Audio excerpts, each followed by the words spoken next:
الحمدللہ رب العالمین والصلاة والسلام علی محمد الامین اعوذ باللہ من الشیطان الرجیم بسم اللہ الرحمن الرحیم۔ ختم نبوت کی بحث میں اس سارے پس منظر کو اگر آپ سامنے رکھیں تو ہو سکتا ہے کہ ایک اور سوال پیدا ہو، اور وہ یہ کہ اس میں بہائیت کا ذکر نہیں ہوا۔ مرزا غلام احمد صاحب قادیانی سے کچھ برس پہلے ایران میں محمد علی شیرازی نے، جنہیں محمد علی باب کہتے ہیں، ان کے بارے میں علامہ اقبال کی ضرب کلیم میں ایک نظم بھی ہے کہ وہ سماوات کے اعراب غلط پڑھتے تھے، تو لوگوں نے کہا کہ اس کی کیا وجہ ہے؟ تو انہوں نے کہا کہ میری نبوت کے اور میرے الہام کے طفیل قرآن کو اعراب سے آزاد کر دیا گیا۔ تو محمد علی باب نے ایک آنے والے موعود کی خبر دی، اور پھر اس کے مطابق بہاءاللہ نے میں یظہر اللہ کا دعویٰ کیا۔ وہ بھی ایک اپنی جگہ داستان، لیکن چونکہ وہ متصوفانہ تعبیر سے نہیں اٹھی بلکہ شیعی نقطہ نظر سے پیدا ہوئی ہے، یعنی شیعوں کے ہاں جو مہدی آخر الزماں کا تصور ہے وہ بنیادی طور پر اس سے پیدا ہوئی ہے۔ تو اگر ضرورت ہوگی تو میں کسی وقت اس پر بھی گفتگو کر دوں گا، اور اس سے چونکہ زیادہ تر لوگوں کو یہاں سابقہ بھی پیش نہیں آتا، اس لیے میں نے اس کی تفصیل نہیں کی۔ ہمارے نعیم بلوچ صاحب پچھلے لیکچر کے آخر میں کچھ سوال کرنا چاہتے تھے، آپ لوگ بھی یعنی کے لیے سوال کرنا چاہیں تو کر لیں، تاکہ اس کے بعد پھر میں یہ عرض کروں کہ آیت ختم نبوت کی یہ لوگ کیا تعویل کرتے ہیں اور ہم اس کے جواب میں کیا کہتے ہیں۔ صوفی حضرات اپنے جو نقطہ نظر ہے اس کو دعوت کے طور پر پیش نہیں کرتے، جبکہ مرزا صاحب نے اپنے سارے فلسفے کو بطور دعوت کے رکھا اور اس کے اوپر کسی کی اخروی کامیابی اور ناکامی کو مشروط بھی کیا۔ تو یہ ایک بہت بڑا فرق ہے۔ تو اس کے حوالے سے صوفیوں سے ان کا بہت بڑا ڈفرنس سامنے آتا ہے، اور یہ بات سمجھ میں آتی ہے کہ ان کا تصوف کے ساتھ کوئی تعلق نہیں بنتا، البتہ ان کے ان صوفیانہ نظریات کو وہ انہوں نے ایکسپلائٹ تو ضرور کیا ہے۔ سوال پورا ہو گیا؟ جی ہاں۔ یہ میرا اصل میں موضوع نہیں ہے بحث کا، یعنی میں اس وقت کوئی قادیانیت پر یا مرزا غلام احمد صاحب قادیانی کی نبوت پر کوئی گفتگو نہیں کر رہا، بلکہ یہ بتا رہا ہوں ہمارے ہاں نبوت کے معاملے میں جو متصوفانہ تعبیر ہے وہ کہاں پہنچ گئی۔ اب میرے نزدیک یہ بحث کوئی اہمیت نہیں رکھتی کہ ایک آدمی کہتا ہے کہ میں خدا ہوں، اور ایک دوسرا آدمی کہتا ہے کہ میں خدا ہوں، مجھے مانو کہ میں خدا ہوں۔ یعنی اصل میں پہلی بات بھی اپنے اندر منوانے کا پورا داعیہ رکھتی ہے، لیکن ایک دوسری بات میں نے پہلے عرض کر دیا تھا کہ لوگوں میں رد عمل پیدا کر دیتی ہے، یعنی اس کے سوا کوئی فرق واقع نہیں ہوا۔ ایک آدمی یہ کہتا ہے کہ میرے اوپر الہام ہوتا ہے، میرے اوپر وحی آتی ہے، میری فرشتوں سے ملاقات ہوتی ہے، میں وہیں سے پاتا ہوں جہاں سے محمد رسول اللہ صلی اللہ علیہ وسلم نے پایا ہے، یا یہاں سے جبریل امین پاتے ہیں، میری وحی اور میرا الہام ہر خطا سے پاک ہے، اور حق میں میری ہی بات سے واضح ہوتا ہے، اور حق میرا تابع ہے، میں اس کا تابع نہیں ہوں۔ تو اس کے بعد اس کا ایک منطقی نتیجہ یہ ہے کہ اس کی بات کو اسی طرح مانا جائے جس طرح کسی پیغمبر کی بات مانی جاتی ہے۔ وہ یہ کہتا نہیں، یعنی یہ بات وہ کہتا نہیں، ورنہ نتیجہ تو یہ نکلتا۔ مثال کے طور پر میں یہاں بیٹھ کے آپ سے یہ کہوں کہ جو کچھ میں آپ کے سامنے دین کی شرح و وضاحت کرتا ہوں یہ ساری کی ساری الہام اور وحی پر مبنی ہے، تو اس کا ایک نتیجہ ہے۔ میں نے وہی عرض کیا ہے اپنے لیکچر کے آخر میں کہ مرزا صاحب کے ہاں وہی چیز جو خواص کی مجالس میں ہوتی تھی وہ عوامی ہو گئی، اور اس کے ساتھ انہوں نے منوانے کی کوشش کی، اور نہ ماننے والوں کو جہنم رسی وعید سنا دی، تو اس کا رد عمل ہو گیا۔ ورنہ حقیقت کے اعتبار سے کوئی فرق نہیں، تاہم کوئی آدمی اس میں فرق تو یہ میرا اس وقت، یعنی مجھے یہ نہیں بتانا کہ ان میں اور ان میں کیا فرق ہے، میں تو یہ بتا رہا ہوں کہ وہیں سے اٹھی ہوئی چیز۔ اصل میں ایک صوفی ہیں، متصوفانہ تعبیرات سے انہوں نے بات اٹھائی ہے، پھر اس کے بعد چونکہ وہ مناظر بھی تھے تو نزول مسیح کی روایات اور اس طرح کی چیزیں ان کے ہاں زیر بحث آ گئی ہیں، اور پھر بڑھتے بڑھتے بات وہاں تک پہنچ گئی ہے۔ اور میں نے یہ بھی واضح کرنے کی کوشش کی ہے کہ یہ معاملہ باقاعدہ معلوم ہوتا ہے کہ مشاورت سے ہوا ہے، یعنی اس میں خط و کتابت بھی ہے کہ بھئی اب جب یہ درجہ حاصل ہو گیا ہے، یہ کمالات ہیں، جناب الہی سے بھی تعلق پیدا ہو گیا ہے، تو کیا حرج ہے کہ یہ معاملہ بھی کر ڈالا جائے۔ وہ ایک ہماری تاریخ کا دلچسپ لطیفہ ہے، جس زمانے میں مولانا امین حسن اصلاحی اور ڈاکٹر اسرار احمد صاحب اور سردار اجمل خان لغاری اور حکیم سلطان احمد اور اس طرح کے بعض بزرگ جماعت اسلامی سے الگ ہوئے تو یہ لوگ جگہ جگہ مشورے تھے کہ اب کیا کیا جائے، الگ ہو گئے۔ تو مشاورت کی یہ مجالس کبھی ملتان میں ہوئیں، کبھی شجاع آباد میں ہوئیں، اجمل خان لغاری کے گاؤں میں ہوئیں، پھر ہڑپہ میں آخری مجلس ہوئی۔ تو ان مجالسی کے دوران میں جماعت اسلامی کے ایک پرانے بزرگ تھے نصر اللہ خان صاحب عزیز، شاعر بھی تھے، جن کا مشہور شعر ہے میری زندگی کا مقصد تیرے دین کی سرفرازی، میں اسی لیے مسلمان، میں اسی لیے نمازی۔ تو نصر اللہ خان عزیز صاحب کے بارے میں معلوم ہوا کہ وہ علیل ہیں۔ تو یہ کچھ بزرگ حضرات ان کی عیادت کرنے کے لیے چلے گئے، پرانا تعلق تھا۔ تو نصر اللہ خان عزیز صاحب نے پوچھا کہ آج کل کیا ہو رہا ہے؟ تو انہوں نے بتایا کہ جی کچھ مشاورت ہو رہی ہے کہ عزم کیا جائے، ارادہ کیا جائے، نکلا جائے اور کوئی کام کیا جائے اس طرح۔ تو انہوں نے کہا کہ بھائی ایک مرتبہ ایک شیخ تھے، بڑے صوفی شیخ، وہ اپنے مریدوں میں بیٹھے ہوئے تھے، تو انہوں نے کہا کہ بھائی عمریست کے آوازہ منصور کون؟ ایک زمانہ گزر گیا، کسی منصور نے ان الحق نہیں کہا، کیا رائے آپ لوگوں کی، یہ ہم نہ کام کر ڈالیں؟ تو کسی مرید نے کوئی مشورہ دیا، کسی نے کوئی دیا، ایک مرید خاموش بیٹھا رہا۔ تو شیخ نے آخر میں کہا کہ بھئی تم نے کوئی بات نہیں کی؟ انہوں نے کہا جی میں جب سے آپ نے یہ بات پڑھی، منصور نے بھی ایسے ہی مشورہ کر کے دعویٰ کیا تھا۔ تو اس میں مشاورت ہوئی، صاف معلوم ہوتا ہے، جیسے میں نے آپ کے سامنے یہ بات رکھی۔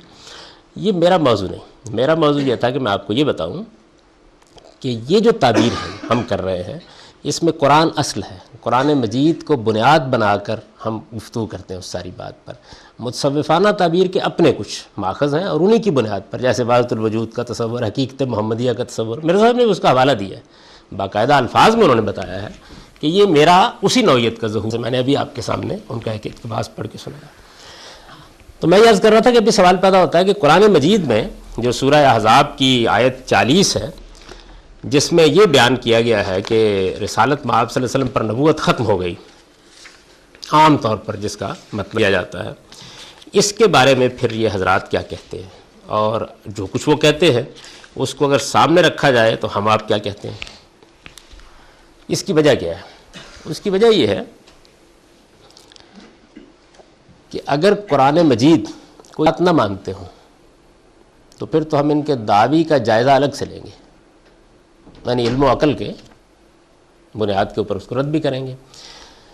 یہ بھی مرزا صاحب قادیانی بھی قرآن کو مانتے ہیں اور قرآن مجید کے بارے میں کوئی دو رائے ان کے بارے ہاں نہیں ہے۔ صوفیہ بھی سب قرآن کو مانتے ہیں۔ حد یہ ہے کہ بہائی حضرات بھی قرآن مجید کو مانتے ہیں، یعنی وہ قرآن مجید کی اس آیت سے استدلال کرتے ہیں جس میں اللہ تعالیٰ نے یہ فرمایا ہے کہ وہ معاملات کی تدبیر کرتے ہیں اور وہ معاملات زمین کے لیے نازل ہو جاتے ہیں، اور پھر کم و بیش ایک ایسے دن میں فی یوم کانا مقدارہ الف سنۃ مما تعدون، جس کی مقدار تمہارے حساب سے 1000 سال کے برابر ہوتی ہے، وہ پھر ہماری بارگاہ میں پیش ہو جاتے ہیں۔ یہ قرآن میں بیان ہوا ہے۔ تو وہ یہ کہتے ہیں کہ 1000 سال، یعنی اس آیت کا ترجمہ وہ اس طریقے سے کرتے ہیں کہ اللہ نے جو امر نازل کیا تھا محمد الرسول اللہ پر، وہ 1000 کے بعد واپس ہو گیا، سال کے بعد، اور اب ظاہر ہے کہ امر بہائی، یہی تعبیر ہے ان کے ہاں، اس کا اجرا ہوا ہے۔ تو ان کے ہاں بھی قرآن ہی ماخذ ہے، یعنی قرآن کی ایک آیت ہے، اس سے انہوں نے اس کو لیا ہے۔ یہ جو ظہور ان کے ہاں ہوا ہے جس کو وہ خدائی ظہور کہتے ہیں، اس کی بھی 2 تعویلیں ہیں ان کے ہاں، اور وہ زیر بحث رہتی ہیں۔ جس طرح ان کے ہاں 2 نقطہ نظر ہیں، یعنی ایک یہ ہے کہ اس نے الوہیت کا دعویٰ اصل میں کیا ہے، ذات خداوندی بہاء اللہ کی صورت میں ہوا ہے، اور کچھ محتاط بہائی ان کا ایک نقطہ نظر رکھنے والے لوگ جو ہیں وہ اس سے انکار کرتے ہیں، اور وہ یہ کہتے ہیں کہ نہیں، یہ در حقیقت وہی تعبیر ہے جو خدائی بادشاہی کی تعبیر رہی ہے، ورنہ اس نے ایسا دعویٰ نہیں کیا، وہ انسان ہی تھا۔ تو یہ جو مختلف میں نقطہ نظر رہے، سب کے سب قرآن مجید کو ماخذ مان کر گفتگو کر رہے ہیں۔ یعنی اگر وہ قرآن مجید کو ماخذ نہ مانیں اور یہ کہیں جی کہ بھائی نبوت کے بارے میں، جیسے پہلے نبوتوں کے بارے میں آپ فیصلہ کرتے ہیں تو ایک نئی نبوت ہے، اس کے بارے میں فیصلہ کیجئے، تو پھر ہماری ان کے ساتھ بحث اور بنیاد پر ہوگی۔ قرآن چونکہ زیر بحث ہے، ان کے یہاں بھی زیر بحث ہے، تو اس وجہ سے اب ہم اسی کو بنیاد بنا لیتے ہیں۔ باقی چیزوں کی تردید کے لیے بھی بہت کچھ کہا جا سکتا ہے، لیکن پہلی بات قرآن کیا کہتا ہے۔ تو میں نے آپ سے یہ عرض کیا کہ قرآن مجید میں سورہ احزاب کی جو آیت ہے، اس میں یہ اللہ تعالیٰ نے فرمایا ہے کہ ما کان محمد ابا احد من رجالکم ولکن رسول اللہ و خاتم النبیین۔ اب اس میں خاتم النبیین کے الفاظ آئے ہیں آپ صلی اللہ علیہ وسلم کے لیے، عام طور پر اس کا مطلب یہ لیا جاتا ہے کہ نبیوں کو ختم کرنے والا، اور نبیوں کو ختم کرنے والے کو اگر سادہ لفظوں میں بیان کریں تو کیا معنی ہوئے؟ آخری نبی، کہ حضور صلی اللہ علیہ وسلم آخری نبی ہیں۔ اب جس وقت یہ سارے دعوے ہو گئے تو یہ سوال سامنے آیا کہ پھر رسالت میں آپ صلی اللہ علیہ وسلم آئی ہیں تو یہ نبوت کیسے جاری ہو سکتی ہے؟ یعنی ذلی صحیح، بروزی صحیح، امتی صحیح، بہاء اللہ کا تو یہ دعویٰ نہیں ہے، وہ مستقل شریعت کے حامل ہیں اور انہوں نے اپنی شریعت دی بھی ہے 14 نکات پر مشتمل، اس میں بعض احکام ہماری جو شریعت کے ہیں ان کو انہوں نے ختم کیا ہے، تو ایک مستقل دعویٰ ہے، لیکن ان کے ہاں تو یہ چیز نہیں ہے، تاہم وہ مستقل دعویٰ بھی قرآن ہی سے وہ ثابت کرتے ہیں۔ اب یہ سوال سے میں نے عرض ہوا کہ پھر کیا مطلب یعنی نبی پھر کس معنی میں؟ تو مرزا غلام احمد صاحب قادیانی اور ان کے متبعین نے اور جو لوگ بھی اس بحث میں پھر شامل ہوئے، انہوں نے یہ کہا کہ آخری نبی یہاں حقیقی معنی میں نہیں ہے، جیسے دمشق حقیقی معنی میں نہیں ہے، دیکھا نا آپ نے۔ اچھا صوفیہ کے ہاں یہ تعویل جو ہے اس کو باطنی تفسیر کہتے ہیں، اعتبار کہتے ہیں، تو وہ ان کے ہاں پوری کتابیں ہیں، یعنی ابن عربی کے نام اگرچہ حقیقت خدا بہتر جانتا ہے کیونکہ اس کا استناد پوری طرح اہل علم کہتے ہیں کہ ان کی طرف نہیں ہوتا، تاہم ان کے نام سے پوری تفسیر موجود ہے۔ نہ بھی ہو تو فتوحات مکیہ میں بہت سی آیات کی انہوں نے تفسیر کی ہے، تشریح کی ہے، اور وہ اسی اسلوب میں کی ہے، یعنی الفاظ کے ایک خاص طریقے سے باطنی معنی وہ مراد لیتے ہیں۔ یہ اعتباری تفسیر یا باطنی تفسیر کہلاتی ہے۔ جیسے مثال کے طور پر ان الذین کفروا سواء علیہم ما انذرتہم، تو وہ اس کا مطلب یہ کریں گے کہ جو اللہ کے سچے عاشق ہیں اور جنہوں نے دنیا کی ہر چیز کا انکار کر دیا ہے، تو اللہ تعالیٰ نے اپنی محبت ان کے دلوں میں بند کر کے اس پر مہر لگا دی ہے۔ یہ قرآن میں ایک مثال ہے، تو اس طرح کی تفاسیر ان لوگوں کے یہاں بہت ہوتی ہیں۔ تو یہاں پر سادہ لفظوں میں آپ کو سمجھاتا ہوں کہ سارا مسئلہ جو انہوں نے کیسے حل کیا ہے۔ دمشق کا مسئلہ جس طرح حل کیا آپ نے دیکھا، دو زرد چادروں کا مسئلہ جس طریقے سے حل ہوا، ایک ہی اصول ہے جو اپلائی کیا جا رہا ہے، وہ یہ ہے کہ بات کو تمثیل کے اسلوب میں لیا جائے۔ میں اس پر گفتگو کر زبان و بیان پر بحث کرتے ہوئے اور قرآن مجید پر تدبر کے مبادی پڑھاتے ہوئے کہ مجاز، استعارہ، یہ ایسا نہیں ہوتا کہ آپ نے یہ لفظ اٹھائے اور اٹھا کر اس کا اطلاق کر دیا، یعنی یہ اس طرح نہیں ہوتا۔ ہمارے ہاں باطنی تفسیر کا جو جدید ترین ظہور ہوا ہے وہ غلام احمد صاحب پرویز کے ہاں ہوا ہے، اور وہ بھی بالکل یہی ٹیکنیک استعمال کرتے ہیں، یعنی وہ جس چیز کو جہاں چاہتے ہیں مجاز اور استعارہ قرار دے دیتے ہیں۔ تو مجاز اور استعارہ ہوتا ہے زبان میں، لیکن مجاز اور استعارہ قرار دینے کے لیے قرائن ہوتے ہیں زبان کے اندر، آپ بتاتے ہیں کہ یہ بات کیسے ہے۔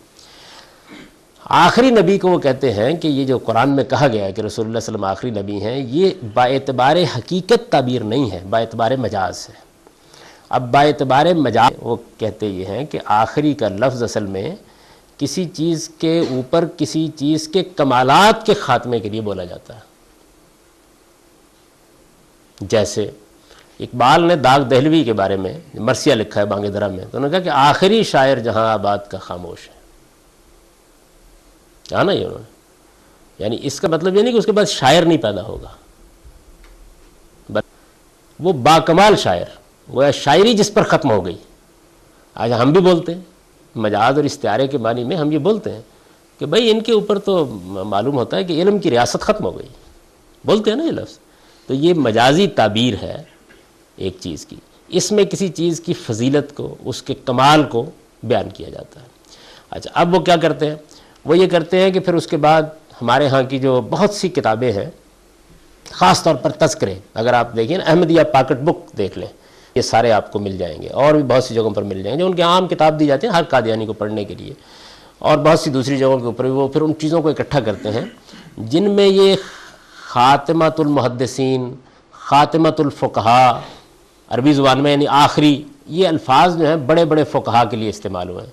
جیسے مثال کے طور پر امام ابو حنیفہ کا تذکرہ اگر کسی تو وہ لکھ دیتا ہے خاتمۃ الفقہ، یعنی فقاہت گویا ان پر ختم ہو گئی، تو یہ تعبیریں وہ بیان کر دیتے ہیں۔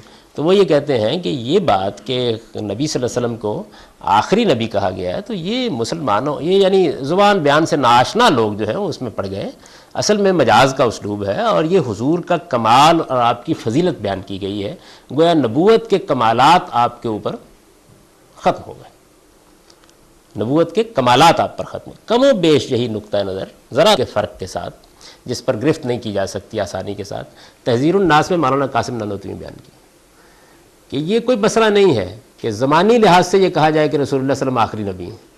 یعنی اس سے کیا مسئلہ پیدا ہوا؟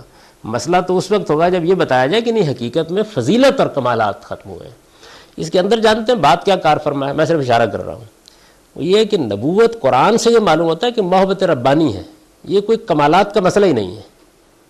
یعنی ایک غیر معمولی شخصیت رکھنے والے آدمی کو کوئی یہ نہیں کہ وہ روحانی ترقی کر رہا تھا، کمالات حاصل کر رہا تھا، پہلے ایک آسمان کھل رہا تھا پھر دوسرا کھل رہا تھا، بڑھتے بڑھتے وہاں پہنچ گیا، یہ نہیں ہے. یعنی سیدنا موسیٰ علیہ السلام تو بہت اطمینان کے ساتھ وہاں کے اپنی بکریاں چراتے ہوئے واپس گھر جا رہے تھے تو اللہ تعالیٰ نے کہا کہ ادھر آؤ. آپ دیکھیں قرآن مجید میں اس کی تصویر کھینچ دی. یہ محبت ربانی ہے، یعنی اللہ تعالیٰ ایک بندے کا انتخاب کرتے ہیں اور بس اس کے پیچھے کوئی چلے، کوئی مکاشفے، کوئی روحانی ترقی اور اس طرح کی منازل ہوتی ہی نہیں سرے سے، نہ مشورے ہوتے ہیں. تو ان لوگوں کے ہاں نبوت اس طرح کی چیز نہیں ہے. یعنی وہ تو اصل میں دیکھیے نا جس طریقے سے آپ کوئی شاعرانہ کمالات کو ترقی دیتے ہیں، آپ کوئی سائنسی کمالات کو ترقی دیتے ہیں، نفسی کمالات انسان کے اندر ہوتے ہیں اس کو ترقی دیتے ہیں، اسی طریقے سے کچھ کمالات کو ترقی دیتے ہیں اور پھر اس کے بعد یہ کمالات مختلف پہلوؤں سے شخصیت میں نمایاں ہوتے ہیں، کسی میں زیادہ کم. اور یہ جب بڑھتے جاتے ہیں کہ رسالت میں آپ صلی اللہ علیہ وسلم نے جب یہ کمالات حاصل کیے تو آخری درجے میں حاصل کر لیے، یعنی آخری درجے میں اس معنی میں. تو اس وجہ سے یہاں زمانی طور پر یہ کہ بھئی اب آپ کے بعد کوئی نبی نہیں آئے گا، یہ زیر بحث ہی نہیں، یہ ان کا استدلال ہے. اب ظاہر ہے کہ یہ آخری یا عربی زبان میں کہیں کہ خاتم النبیین، نبیوں کو ختم کرنے والا، اس تعبیر میں یہ احتمال موجود ہے، آپ انکار نہیں کر سکتے اس کا. یعنی اگر یہ ایسے ہی ہے تو پھر ظاہر ہے کہ اور طریقوں سے نفی کریں گے آپ، لیکن بہرحال یہ دو احتمال پیدا ہو جاتے ہیں. یعنی نفی ہو سکتی ہے سیاق سے، سباق سے، بات کہاں کہی گئی ہے، ثابت کر سکتا ہوں کہ یہاں کمالات زیر بحث ہی نہیں ہے، یعنی نہ کمال کا بیان زیر بحث ہے. قرآن مجید میں ایک بات یوں ہی نہیں آ گئی، وہ ایک الگ بحث ہے. لیکن قرآن مجید نے کمال یہ کیا ہے کہ چونکہ یہ معاملہ ہر ایک اللہ کے علم میں ہوگا کہ کسی زمانے میں اس کے مجازی معنی ہو جائیں گے، تو قرآن مجید میں لفظ خاتم النبیین ہے ہی نہیں. قرآن میں لفظ خاتم النبیین نہیں ہے جس کے معنی آپ آخری نبی کرتے ہیں، وہ قرآن میں نہیں ہے. یعنی قرآن مجید میں یہ جو آیت ہے اس میں یہ نہیں کہا گیا کہ ولیکن رسول اللہ و خاتم النبیین، خاتم ختمہ یختم سے ختم کرنے والوں کے معنی میں خاتم ہوگا نا، وہ ہے ہی نہیں قرآن میں. قرآن میں خاتم النبیین، خاتم عربی زبان میں آخری ختم کرنے والے کو کہتے ہیں، خاتم عربی زبان میں مہر کو کہتے ہیں. یعنی قرآن نے جو لفظ استعمال کیا ہے وہ نہیں استعمال کیا. قرآن نے لفظ استعمال کیا خاتم النبیین، وہ نبیوں کی مہر ہے. میری بات سمجھ رہے ہیں؟ وہ نبیوں کی مہر ہے. مہر جو ہے یہ جب سے دنیا بنی ہے، یعنی اطلاق کی تصورات میں یا سیل ہوتی ہے یا اسٹمپ.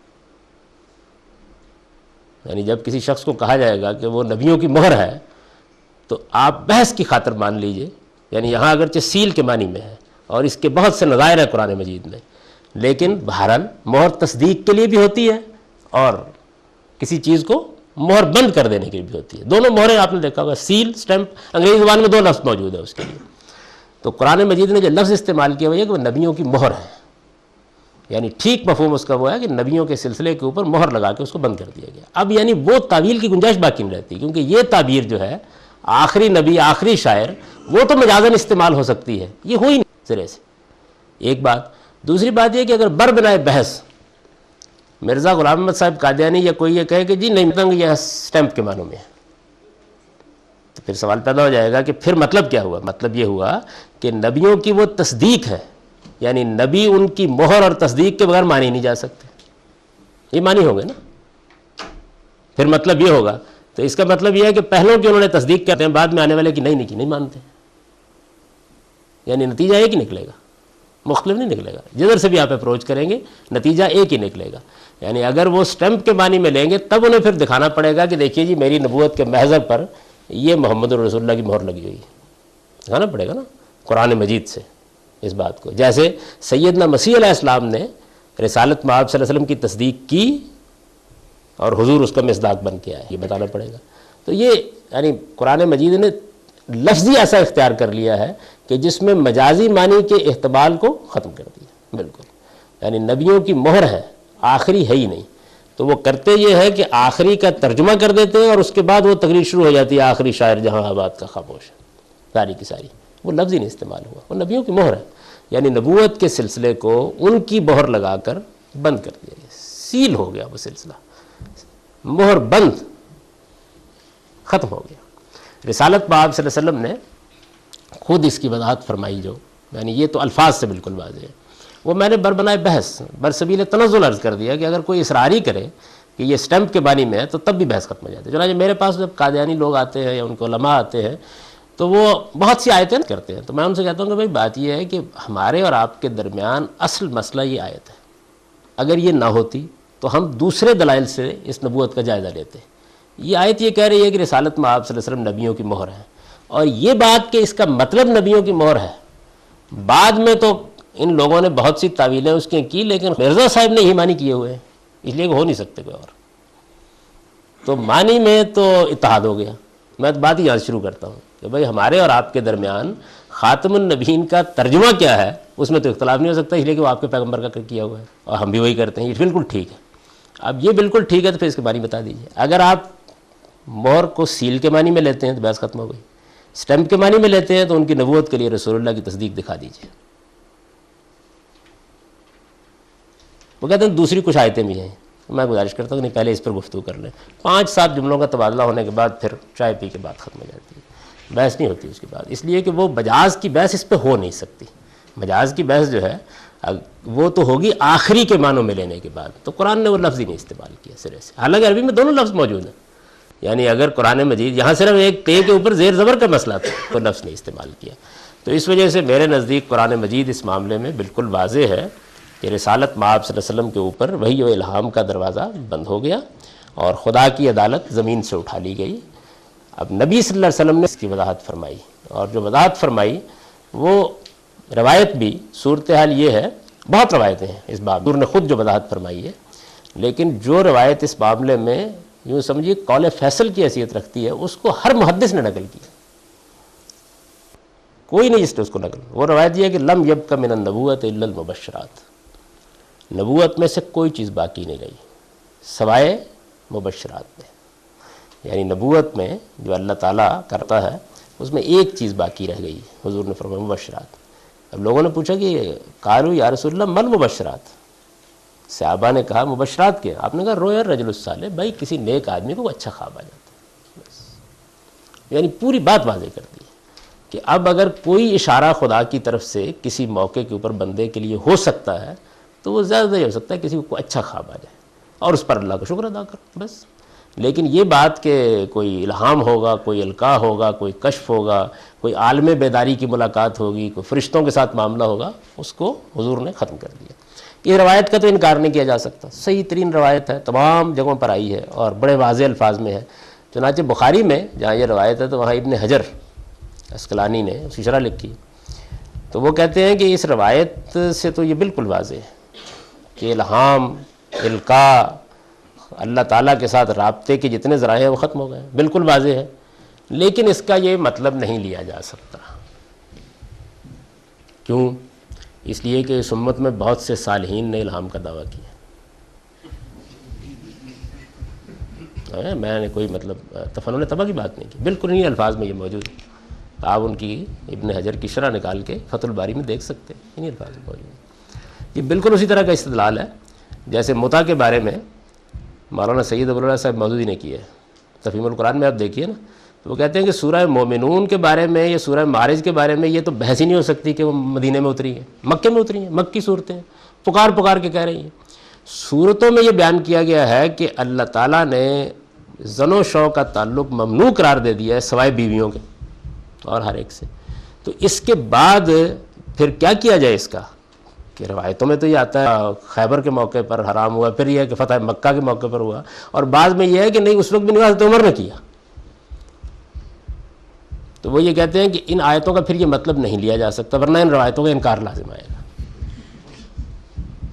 تو اس طرح کے استدلال سے تو ایسی باتوں کے بارے میں آدمی کچھ بھی کہہ سکتا ہے، لیکن قرآن مجید بالکل واضح ہے کہ رسالت میں آپ صلی اللہ علیہ وسلم سیل ہے نبوت کی، بند کر دیا آپ نے، یعنی اب ختم ہو گیا یہ معاملہ، اب نہ وحی نہ الہام کوئی چیز نہیں ہو سکتی۔ جی پھر قرأتوں والا باب میں پڑھاؤں گا آپ کو۔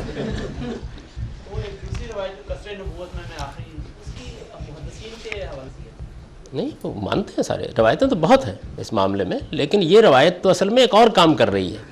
یہ صرف یہ نہیں کہہ رہی کہ نبوت کا دعویٰ بند ہو گیا ہے، یہ کہہ رہی نبوت کی حقیقت ختم ہو گئی۔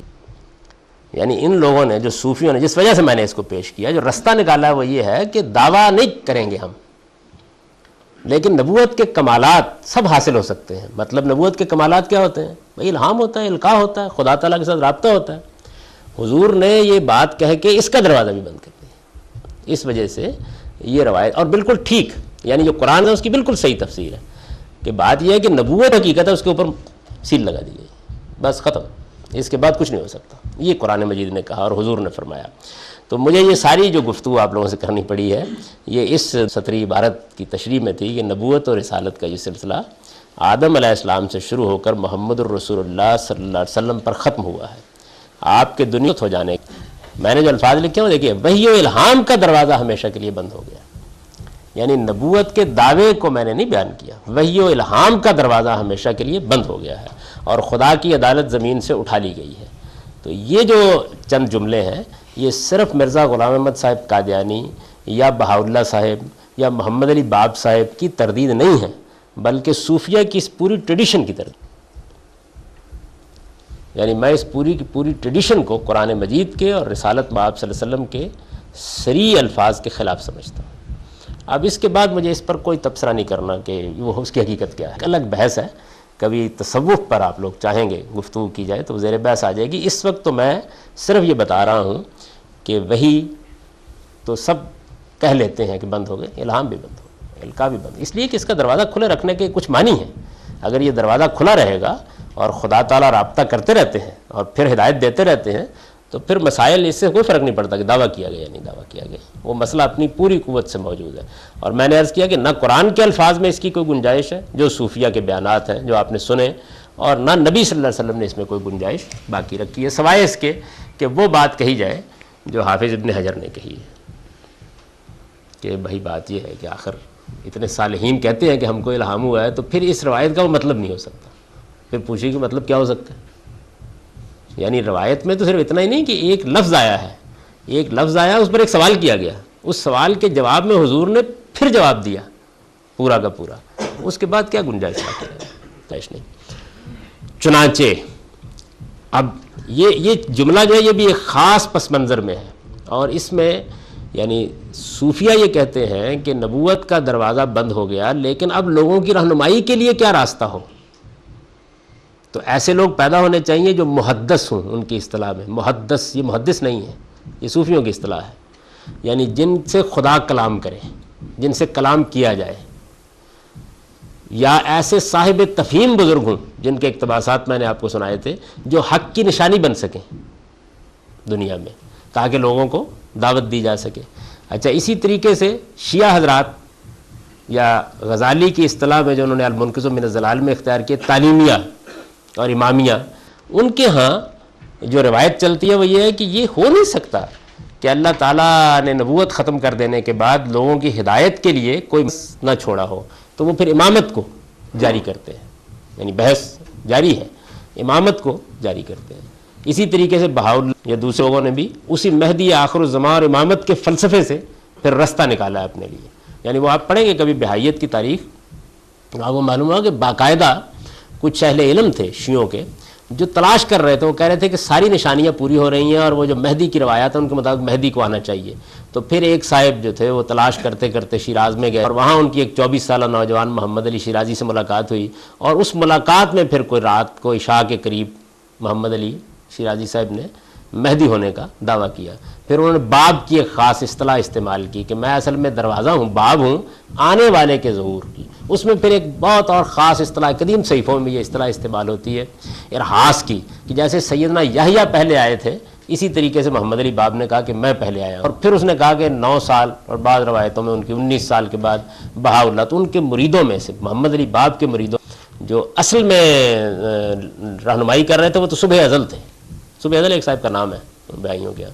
لیکن بعد میں یہ جو بہاؤاللہ تھے انہوں نے جب ان کو جلا وطن کیا گیا ہے تو انہوں نے سفر کے دوران میں یہ دعویٰ کر دیا, اور پھر اس کے بعد انہوں نے بھی بالکل وہی طریقہ اختیار کیا کہ دمشق کے منارے پر وہ آنا تھا مسجد میں, تو وہ پھر اس مسجد میں گئے, انہوں نے بہتر طریقہ اختیار کیا اور مسجد میں جا کے انہوں نے اعلان کیا اس بات کا. پھر وہ خانہ کعبہ میں گئے, وہ ایک روایت میں آتا ہے نا کہ وہ خانہ کعبہ کی کنڈی پکڑ کر مہدی اعلان کرے گا, تو وہ بھی انہوں نے کر ڈالا. تو کم سے کم ان کے ہاں قادیان میں منارہ بنانے کی ضرورت پیش نہیں آئی. تو یہ مسئلہ زیر بحث رہا ہے. یعنی پہلے میں غور کیجئے, آپ سے دنیا سے رخصت ہونے, وحی و الہام دو لفظ استعمال کیے گئے ہیں, وہ معنی خیز ہے. یہ صرف ختم نبوت کا بیان اس معنی میں نہیں ہے جیسے عام لوگ لیتے ہیں, بلکہ اصل میں اللہ تعالیٰ کی طرف سے انسانوں کے ساتھ رابطہ کر کے ان کو ہدایت دینے کے لیے جو اصطلاحات بھی استعمال کی جا سکتے ہیں وہ ختم ہو گئے, ان کا دروازہ بند ہو گیا. اب دین پر قائم رکھنے کے لیے یہ لوگ کہتے ہیں کہ امامت کا سلسلہ جاری رہنا چاہیے. امامت نہیں تو پھر وہ شیعت کی تاریخ پر میں شاید گفتگو کر چکا ہوں یہاں پہ. یعنی ان کے ائمہ جب ختم ہوئے ہیں تو پھر جس کو وہ کہتے ہیں کہ یہ صغرا غیبوبت ہے, چھوٹی غیبوبت ہے, اس میں پھر وہ 4 آدمی ہیں جن کا امام سے غار میں رابطہ تھا اور لوگ باقی نہیں پہنچ سکتے تھے, اور وہ ان کے خط پڑھ کے سناتے تھے ان کے. تو وہ سلسلہ رہا, اور پھر اس کے بعد وہ بھی ختم ہو گئے اور مجتہد نے اس کی قائم مقام کی جگہ لے لی. چنانچہ آپ دیکھتے ہیں کہ ان کے ہاں جمعہ نہیں ہو سکتا, وہ امام آگے نہیں کھڑا ہوتا, اس لیے کہ وہ تو امام آئے گا تو جمعہ پڑھائے گا. اسی طرح زکوٰۃ نہیں وصول کی جا سکتی. زکوٰۃ کے یہ نہیں وہ قائل نہیں ہے, زکوٰۃ لینے کا حق اصل میں امام ہی رکھتا ہے, اور ہدایت کا ایک ذریعہ اللہ تعالیٰ نے جاری رکھا. صوفیہ کے ہم یہ چیز اسی طریقے سے موجود ہے. مرزا غلام احمد سعد قادیانی جو ہے ان کی آپ کتابیں پڑھیں تو وہ اصل میں ایک تو ہے نا یہ اس طرح کے دعوے اور استدلال, وہ بھی اسی بنیاد پر کہتے ہیں. وہ کہتے ہیں کہ یہ کیسی عجیب و غریب بات ہے کہ انسانوں کو خدا چھوڑ دے گا ہدایت اور رہنمائی کے بغیر. چنانچہ اس پس منظر میں اگلے جمعے کے پڑھیے, چنانچہ آپ کی امت میں اسے دین پر قائم رکھنے کے لیے انذار کی ذمہ داری اب قیامت تک اس امت کے علماء ادا کریں گے. یعنی یہ اس پس منظر میں ہے جملہ. چنانچہ آپ کی امت میں اسے دین پر قائم رکھنے کے لیے انذار کی ذمہ داری, انذار کا لفظ واوین میں لکھا گیا ہے اس لیے کہ یہ اصطلاح ہے قرآن کی, اور اس میں وضاحت کر چکا ہوں. لوگوں کو قیامت کے حادثے سے خبردار کرنا اور دین کے معاملے میں متنبع رکھنا اس امت کے علماء ادا کریں گے. علماء کی یہ ذمہ داری سورہ توبہ میں اس طرح بیان ہوئی. یعنی جب نبوت اللہ تعالیٰ نے بند کی تو نبوت بند کر دینے کے بعد لوگوں تک یہ پیغام پہنچانا, تو اس میں ظاہر ہے پھر یہ سوال پیدا ہوتا ہے نا کہ کیا طریقہ اختیار کیا جائے. طریقہ جو انہوں نے, اب یہ آیت جب میں سمجھاؤں گا تو آپ دیکھیں قرآن نے جواب دیا اس ساری کی ساری بحث کا کہ پیغمبر دنیا سے رخصت ہو رہے ہیں. یہ آپ کو معلوم ہے سورہ توبہ کی آخر میں نا ختم ہو رہا ہے معاملہ. پیغمبر رخصت ہو رہے ہیں, وہ پوری کی پوری اسی سورہ میں ہے جو دینونت کی سورہ ہے اور جس کے اندر فیصلہ سنایا گیا. آخر میں یہ آیت آتی ہے, یہ 122 آیت ہے, اس کے 2-3 آیت بعد سورہ ختم ہو جاتی ہے. تو اس میں قرآن مجید نے اصل میں اس پوری بات کا جواب دیا ہے. یعنی اب انذار کرنے والے کو آسمان سے وحی آتی تھی, الہام ہوتا تھا اس کو, اور وہ وحی اور الہام پا کے انذار کرتا تھا. یہی بیان ہوا نا قرآن مجید نے کہ اللہ تعالیٰ نے جب یہ دیکھا کہ لوگوں کے درمیان حق کے معاملے میں اختلاف ہو رہا ہے تو بعث اللہ النبیین, اس نبی اٹھائے مبشرین و منذرین, بشارت دیتے ہوئے انذار کرتے ہوئے. یہ تھا سلسلہ, یہ بند ہو گیا. جب یہ بند ہو گیا تب دیکھیے اس میں ماخذ بھی بتایا ہے کہ یہ کیا کریں, تاکہ یہ بات ہے کہ یہ وہ کوئی ایسا گروہ نہیں جو آسمان سے الہام پا رہا ہے, جس کو کہیں سے اوپر سے رہنمائی مل رہی ہے. اس کی پوری بات ہے جو قرآن نے کی. تو کیا بات کی, ما کان المؤمنون لینفروا کافہ, اور سب مسلمانوں کے لیے تو یہ ممکن نہ تھا کہ اس کام کے لیے نکل کھڑے ہوتے. یعنی بات یہاں سے اٹھائی ہے, یعنی یہ کرنے کے لیے ہر مسلمان مکلف نہیں ہے, نکل بھی نہیں سکتا. اس پر میں نے بڑی آگے قانون دعوت میں لکھا ہے, وہاں اس کی وضاحت میں کر دوں گا کہ یہ قرآن مجید نے بات ہی یہاں سے شروع کی ہے کہ یہ جو یہاں جو ذمہ داری ڈالی جا رہی ہے یہ ہر مسلمان کی ذمہ داری نہ ہے نہ ہو سکتی. آدمی کو اپنے معاش کی جدوجہد کرنی ہے, اس کو سائنس میں تحقیق کرنی ہے, اس کو دنیا کے اور معاملات انجام دینے. خدا کی دنیا جس اسکیم پر بنائی گئی ہے اس میں کاروبار بھی ہونا ہے, اس میں سیاست بھی ہونی ہے اور معاملات بھی ہونے ہیں. تو سب مسلمانوں سے یہ اتنا تقاضا ہے, فرمایا نہ یہ ان کے لیے ممکن ہے. فلولا نفر من کل فرقۃ منہم طائفہ, ظاہر ہے کہ وہ پھیلتے جا رہے ہیں نا. یعنی اب نبی صلی اللہ علیہ وسلم دنیا سے رخصت ہو رہے ہیں اور مسلمان پھیلتے جا رہے ہیں. تو فرمایا کہ جو بھی مسلمانوں کے مختلف گروہ ہیں ان کے اندر سے کچھ لوگ نکلیں, نکل کے کیا کریں, الہام نہیں, القاء نہیں, وہی نہیں، چلا نہیں، مراقبہ نہیں، مکاشفہ نہیں، لیتفقہوا فی الدین، یہ جو دین دیا گیا اس کو سمجھ لیں. یہ جو دین دیا گیا ہے نا اس کی بصیرت پیدا کریں، اس کو سمجھ لیں. یعنی اللہ کے پیغمبر نے جو دین دیا ہے لیتفقہوا فی الدین، اس کے اندر تفقہ، اس میں بصیرت پیدا کریں، اس کو سمجھ لیں. اور پھر کیا کریں؟ وَلَيُنذِرُوا قَوْمَهُمْ، پھر جا کے اپنی قوم کو انذار کریں. اذا رجعوا الیہم، جب وہ اس کو سمجھ لیں، یعنی آئیں یہاں پہ آ کے بہت اچھی طرح دین کی بصیرت پیدا، جب وہ پیدا ہو جائے تو جائیں علم حاصل کریں. وہ سادہ لفظوں میں یہ کہیے کہ وہ بہت گہرا علم حاصل کریں، ایک طالب علم بن کر اپنے گھر سے نکلیں. جب علم گہرا حاصل کر لیں، تفاعل کا صیغہ نا، یتفقہوا فی الدین، دین کی گہری بصیرت جب اپنے اندر پیدا کر لیں تو پھر جا کے اپنی قوم کو انذار کریں جب ان کے پر لعلہم یحذرون، تاکہ وہ اللہ تعالیٰ کی گرفت سے بچتے رہیں. یعنی یہ گویا اللہ تعالیٰ نے آگے کے لیے اس امت کی اصلاح کا بندوبست کر دیا کہ اس میں پہلی بات تو یہ کہ کام مسلمانوں کو کرنا ہے. سب مسلمانوں کو نہیں کرنا، ان میں سے جن کو اللہ توفیق دے وہ چند لوگ نکلیں اور یہ کام کریں. جو لوگ نکلیں ان کو نہ کسی جگہ مکاشفے کے لیے بیٹھنا، ہم حاصل کرنے کے لیے بیٹھنا ہے، نہ وہی ان کے اوپر آئے گی. نہیں، یہ دین ہے خدا کا جو دے دیا گیا ہے، اس کی اچھی گہری بصیرت وہ اپنے اندر پیدا کر لیں. اس کا علم حاصل کرنے کا حق ہے، اس طریقے سے حاصل کر لیں. جب اس کا گہرا علم وہ حاصل کر لیں تو پھر اس کی بنیاد کے اوپر وہ اپنی قوم کو انذار کریں. یہ گویا قرآن مجید نے اب آگے کا مسئلہ جو ہے صاف. اگر آپ کے ذہن میں یہ ساری بحثیں ہوں اور ان کو آپ پڑھیں تفصیل کے ساتھ کہ یہ بحث کہاں سے پیدا ہوئی ہے کہ پیغمبر نبوت ختم ہو گئی، ایک تو پہلو یہ ہے.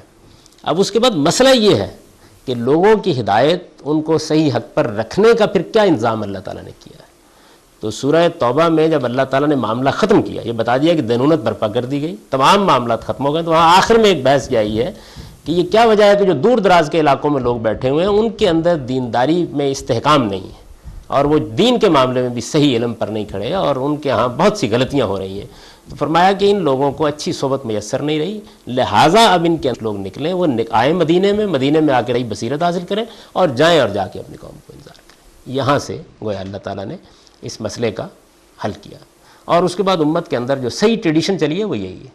یعنی کچھ لوگ خدا کے دین کی بصیرت حاصل کرتے ہیں، اس میں تفقہ حاصل کرتے ہیں، اور اس کے بعد ہماری امت میں اللہ کا بڑا شکر ہے کہ ہمیشہ یہ سلسلہ جاری ہے. مجھ سے بہت سے لوگ پوچھتے ہیں کہ تمہاری اسلام کی نشت ثانیہ کے بارے میں کیا رائے ہے. تو میں ان سے یہ عرض کرتا ہوں یہ تابعی ہے.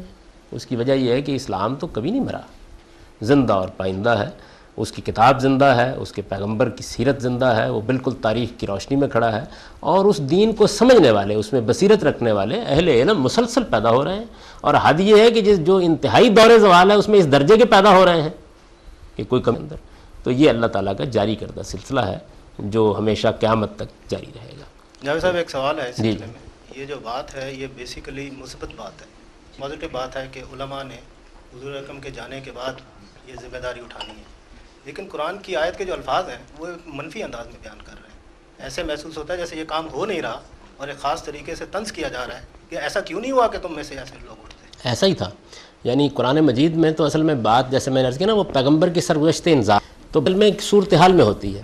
یہ دور دراز کی بستیوں کے جو لوگ تھے یہ آتے ہی نہیں تھے. ان میں سے دین کا علم حاصل کرنے کے لیے بھیجا جاتا تھا. بعض اوقات 2-3 موقع تو ایسے ہوئے کہ صحابہ کرام کو بھیجا گیا اور وہ رستے میں مار دیے گئے. بہت مشہور واقعات ہیں. یعنی نہ ادھر سے صورتحال ہو رہی تھی نہ ادھر صورتحال ہو رہی تھی. تو قرآن نے اس پر تبصرہ کیا. تبصرے کے ذیل میں یہ بات آئی، منتقل نہیں کی. یعنی ایک موضوع پیدا ہو گیا تو اس کے ضمن میں اللہ تعالیٰ نے اس کو بیان کر دیا.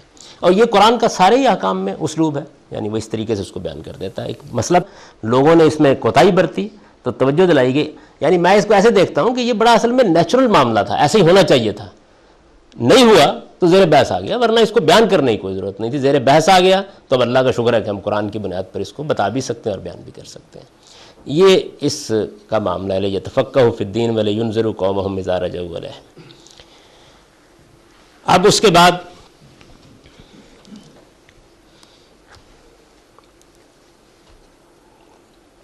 اس پر ایک سوال پیدا ہوتا ہے. وہ سوال یعنی ایک اہم سوال ہے اور میرے خیال کے مطابق اس پر ہم کو تھوڑی سی آگے بڑھنے سے پہلے تفصیلی گفتگو کر لینی چاہیے. وہ سوال یہ پیدا ہوتا ہے کہ یہ تو بالکل ٹھیک ہے کہ انبیاء علیہم السلام انذار کرتے ہیں. رسالت میں آپ صلی اللہ علیہ وسلم نے انذار کیا. آپ کے بعد جو لوگ اپنی قوم کی اصلاح کرنا چاہیں ان کو دین کی گہری بصیرت حاصل کرنی چاہیے، نہیں الہام اور وحی تو نہیں ہوگی، گہری بصیرت حاصل کرنی چاہیے، وہ انذار کریں گے۔ تو یہ سوال پیدا ہوتا ہے کہ انذار کے معنی تو معلوم ہے، یعنی آخرت سے خبردار کرنا، دین کے بارے میں متنبع کرنا، اللہ کی گرفت کے بارے میں لوگوں کو، یعنی قرآن میں بہت وسیع طریقے پر یہ لفظ استعمال ہوا اور ایسا استعمال ہوا کہ کوئی اس کے معنی میں ابہام نہیں ہوتا۔ یہ کیسے کیا جائے گا؟ میرے اس بات سے، یعنی اس سے زیادہ بہتر الفاظ میرے پاس نہیں تھے، میری بات واضح نہیں ہو گئی آپ پر۔ کیسے کیا جائے گا؟ یعنی اس کا طریقہ کیا ہوگا؟ یعنی میں قیامت پر تقریر کروں، ایک ایسے لوگ پیدا ہوں کہ جو بہت قیامت کے معاملے میں، آخرت کے معاملے میں توجہ دلانے والے ہوں، آج کل کے حالات میں بات بیان کی جائے اور لوگوں کو اس کے بے کیا جائے، میں اس کی نفی نہیں کر رہا، لیکن قرآن مجید نے اس معاملے میں بھی کچھ رہنمائی دی ہے، یعنی اس معاملے میں بھی رہنمائی دی ہے، اور میرے نزدیک اس رہنمائی میں بھی تصوفی کے بعض پیدا کردہ مسائل جو ہیں ان کا بہت شافی جواب ہے۔ اس لیے کہ یہ بات ذہن میں رکھیے کہ علماء کو لوگوں کی اصلاح سے اتنی دلچسپی نہیں ہوتی جتنی صوفیوں کو ہوتی ہے، یعنی اس میں دو رائے نہیں ہو سکتی، اور چونکہ ان کو ہوتی ہے تو ان کے ہاں یہ مسائل بھی پیدا ہوتے ہیں۔ قرآن مجید میں ایک مقام پر اللہ تعالیٰ نے یہ بتایا ہے کہ اس انذار کو لفظ استعمال کیا گیا نا، ایک ہی، پیغمبروں کے لیے بھی یہی لفظ استعمال ہوا ہے اور انہیں کرنا ہے۔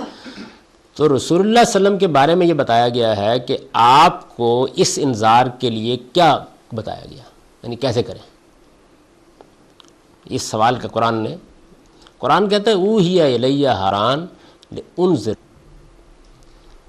یعنی مجھے انذار داری دے کر اللہ نے بھیجا تو انذار کرنے کے لیے یہ قرآن دیا۔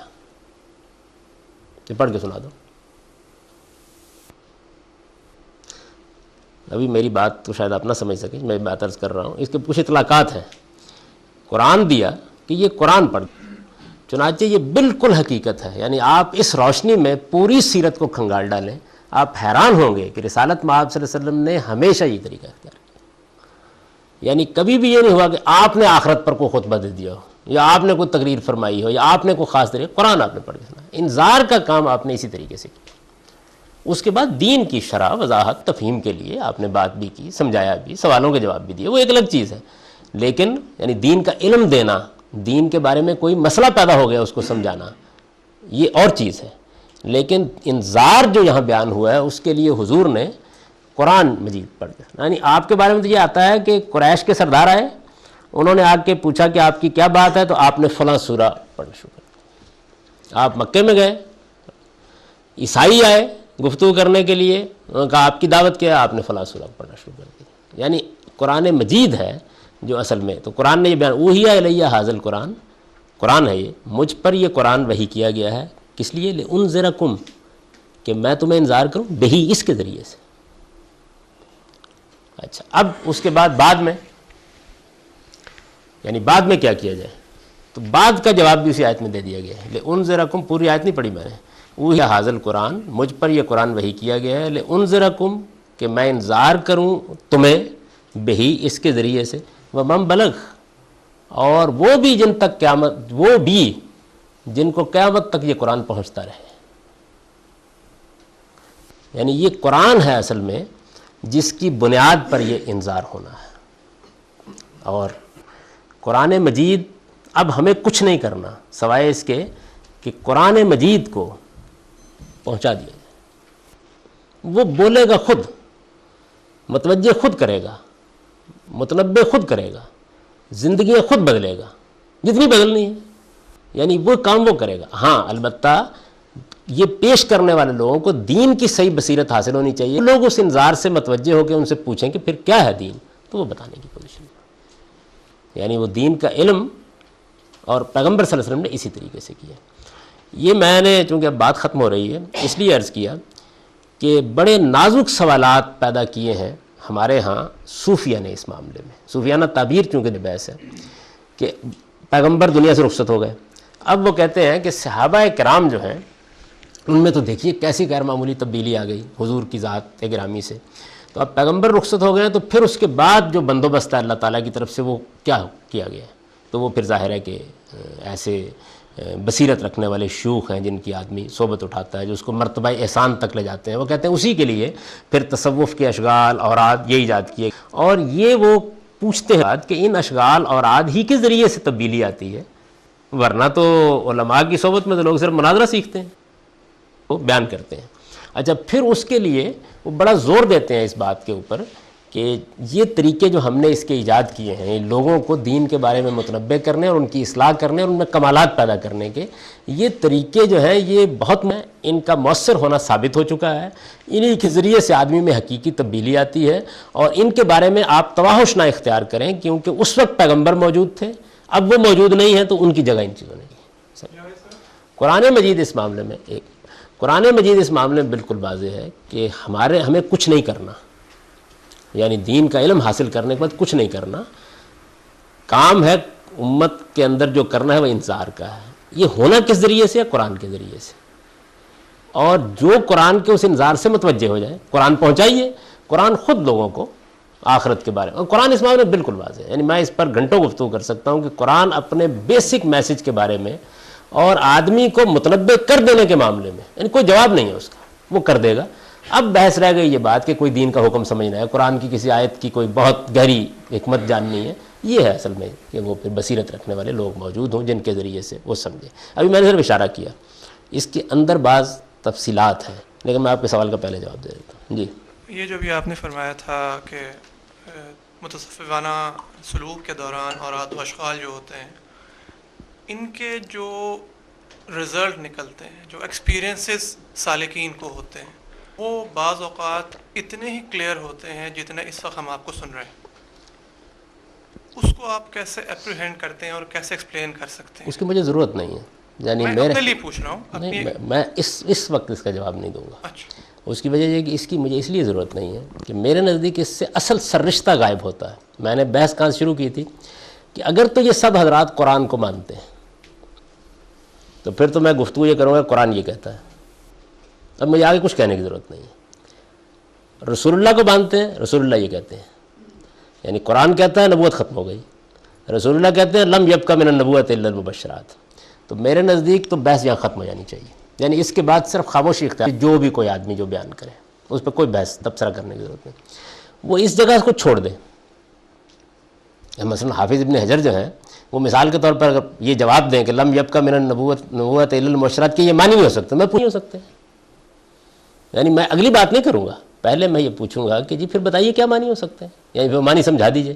خاتم النبیین کے یہ معنی نہیں ہو سکتے، بتا دیجئے کیا معنی ہو سکتے ہیں، سمجھا دیجئے۔ تو بات یہ ہے کہ اگر تو قرآن کو ماخذ مانا جا رہا ہے تو پھر پہلے گفتگو قرآن اور محمد الرسول اللہ صلی اللہ علیہ وسلم کے ارشادات کی بنیاد پر ہوگی۔ اچھا، اب ایک آدمی کہتا ہے جی میں نہیں مانتا، اس کو الگ رکھ دے، اب میں آپ کے سوال کا جواب دینے کے لیے تیار ہوں، لیکن وہ پہلے اس کو جگہ چھوڑنا ہوگا نا، یعنی اب میں بتا سکتا ہوں کہ یہ سب کیوں ہوتا ہے، کیسے ہوتا ہے، کیا حقیقت ہوتی ہے اس کی، یہ پھر ایک علمی سوال ہے۔ نہیں، میں بات میں عرض کرتا ہوں آپ سے، وہ یہ ہے کہ ان سب کو مانتے ہوئے ایک فزیکل ایکسپیرینس، کہ فزیکل ایکسپیرینس کو آدمی ڈینائی نہیں کر پاتا مینٹلی، تو اس فزیکل ایکسپیرینس کی کیا بیسز ہیں، اور وہ ایسا ہی فزیکل ہے جس طرح میں آپ سے بات کر رہا ہوں؟ جی بالکل ٹھیک بات ہے، اس کا جواب بھی قرآن نے دے دیا نا، یہ بتا دیا قرآن مجید نے کہ یہ صرف قرآن تھا جس کے نزول کے موقع کے اوپر قرآن مجید کی آخری صورتوں کے اندر بڑی تفصیل سے یہ چیز زیر بحث آئی ہے، اور قرآن مجید نے اس کو ایک سے زیادہ مقامات کے اوپر موضوع بنایا ہے کہ یہ صرف قرآن تھا جس کے نزول کے اوپر آسمان میں پہرے لگا دیے گئے تھے، اور قرآن مجید یہ کہتا ہے کہ جنات کا فرشتوں سے چیزوں کو اچکنا اور لاجا کر اپنے لوگوں کے اوپر الہام کا سلسلہ تھا، یہ اس زمانے میں بند کر دیا گیا، یہاں تک کہ اس نے پھر ایک پورا تجربہ نقل کیا ہے کہ جنات نے یہ آپس میں کہا کہ ہوا کیا ہے۔ سورہ جن میں ہم پہلے اوپر جاتے تھے اور وہاں بیٹھ کر ہمارے لیے ٹھکانے موجود تھے جہاں سے ہم سن گن لے لیا کرتے تھے اور لوگوں تک پہنچا دیا کرتے تھے، تو ہم نے دیکھا کہ اوپر بھی پہرے نیچے بھی پہرے، اب تو جو جاتا یجد لہو شہابن رصدا، ایک شہاب ثاقب ہے جو کھدیڑتا ہوا سے پیچھے پھینک دیتا ہے۔ تو قرآن مجید نے یہ بتایا کہ جب لگے انہوں نے دیکھے تو وہ آئے اور انہوں نے آ کے کہا کہ یا تو کوئی بہت بڑا حادثہ انسانوں کے ساتھ ہونے والا ہے یا کوئی بڑی رحمت نازل ہونے والی ہے، تو یک بیک وہ گزرے تو انہوں نے محمد رسول اللہ صلی اللہ علیہ وسلم کو قرآن پڑھتے ہوئے سنا،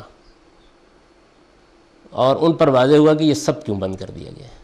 تو جب قرآن کا نزول مکمل ہو گیا، حضور چلے گئے تو پہرے ہٹا دیے گئے، تو قرآن نے بیان کر دیا نا، ہٹ گئے پہرے۔ اس کے بعد اب ہٹ گئے پہرے تو اس کا جو نتیجہ نکلتا ہے تو آپ خود اندازہ کریں۔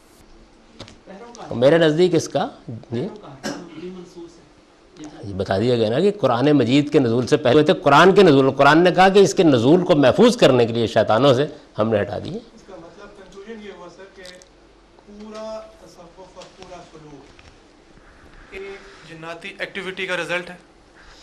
اب نتیجہ آپ نے کہا لیا، میں نے قرآن مجید نے جو بات بیان کی میرے نزدیک قرآن نے اس کو موضوع بنایا اس لیے کہ ان کا اصرار یہ تھا، قریش کا موضوع کیوں بنا ہے، ان کا اصرار یہ تھا کہ جو اس سے پہلے اس طرح کی الہامی چیزیں کاہنوں وغیرہ پر ہوتی رہتی ہیں اور جو ان کو ایکسپیرینس جو آپ بیان کرتے ہیں ہوتے ہیں، یہ اسی طرح کا ایک تجربہ ہے جو محمد رسول اللہ کو ہو گیا ہے۔ تو قرآن مجید نے اس کو موضوع بنا کے باقاعدہ اس کو جواب دیا، یعنی اس جواب کو اگر آپ کبھی پڑھیں وہ بڑا شان کا جواب ہے۔ وہ کہتا ہے کہ یہ تو جس وقت اوپر سے نازل ہوتا ہے تو ایک لوح مکنون میں ہوتا ہے، وہاں بھی پہرے لگے ہوئے ہیں، یہ جبریل امین کو دیا جاتا ہے، وہ مطاعن سما امین ہے، مجال نہیں ہوتی کسی کی دراندازی کرے۔ یہ جو صاحب ذوق آدمی وہ جانتا ہے کہ اس کا مطلب یہ ہے کہ یہ اگر نہ اہتمام ہو تو دراندازی ہو رہی ہے، خدا نے آزمائش کے لیے اسے رکھا ہوا ہے، یہ وہاں دیا جاتا ہے۔ پھر اس کے بعد یہ آتا ہے تو پہرے لگا دیے جاتے ہیں۔ اس کے بعد جنوں کا ایکسپیرینس بیان کرتا ہے کہ انہوں نے پورا کا پورا ایک سورہ جن کو آپ پڑھیں نا، سورہ جن کمال کی سورہ ہے، وہ پوری بتاتی ہے کہ جی یہ حادثہ پیش آ گیا، اس سے پہلے یہ نہیں تھا، اور ظاہر ہے مقصد کے لیے لگایا گیا نعیم بلوچ صاحب، اس کے بعد نہیں رہنا چاہیے۔ یعنی جب قرآن یہ کہتا، جن یہ کہتے ہیں، نقل کر رہا ہے کہ جی یہ اس سے پہلے نہیں تھا، ہم تو بڑے اطمینان سے جا کے چیزیں لے بھی لیتے تھے۔ یعنی وہ کہتے ہیں باقاعدہ وہ جگہ موجود ہے اوپر جہاں سے فرشتے جب لا رہے ہوتے ہیں مختلف احکام اللہ تعالیٰ کے، اور بات اس سے پیشینگوئیاں ہو جاتی ہیں، اسی سارے معاملات ہو جاتے ہیں، ہم لے لیا کرتے تھے باقاعدہ جا کے۔ اب یہ سلسلہ بند ہوا، وہ ڈھونڈتے پھر رہے ہیں، وہ کہہ رہے ہیں ہم تلاش کر رہے تھے کہ یہ جو سلسلہ کبھی نہیں رکا تھا یہ اس وقت کیوں رک گیا۔ یہی ہے نا پڑھی ہوئی ہے کہ ہم ڈھونڈتے پھر رہے تھے اور ہمیں تلاش تھی کہ یہ سلسلہ بند ہو گیا ہے، کیا حادثہ ہوا ہے، کیا خدا نے انسانوں کے بارے میں کوئی بڑا فیصلہ کرنے کا ارادہ کر لیا ہے۔ گزرے تو ہم نے سنا قرآن تو ہمیں کہا کہ وہ یہ معاملہ ہوا۔ تو اس میں قرآن مجید نے بتایا یہ سب کیسے ہوتا ہے۔ میں خالد جی کے قول و قولی حاضر۔